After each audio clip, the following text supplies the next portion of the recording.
আসসালামু আলাইকুম রাহমাতুল্লাহ। আমার প্রিয় বন্ধুগণ, আজকে বেগুন ভাজা করব। এই যে বেগুন, দেখুন কত বড় বড় বেগুনের পিস, দেখতেছেন? মাশাআল্লাহ। বেগুন ভাজা করতেছি, একটা একটা করে দিয়ে দিলাম। এখানে বেশি আটবে না, বেগুনগুলো অনেক, পিসগুলো অনেক বড় বড়, তো তাই। বেগুন ভাজার ফাঁকাফাঁকি একটি কথা বলি, যে যারা আমার ভিডিও দেখেন একটা লাইক দিয়ে যান না, একটা কমেন্ট করে যান না, কেন রে ভাই, এত হিংসে কিসের? অবশ্যই যদি ভিডিও ভালো লাগে, ভালো না লাগলেও একটা লাইক করে যাবেন, একটা কমেন্ট করে যাবেন ইনশাল্লাহ। এই যে বেগুন হয়ে গেছে মাশাআল্লাহ।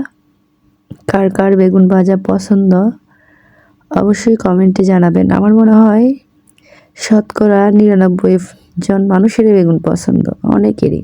তো ভালো থাকবেন, আল্লাহ হাফিজ।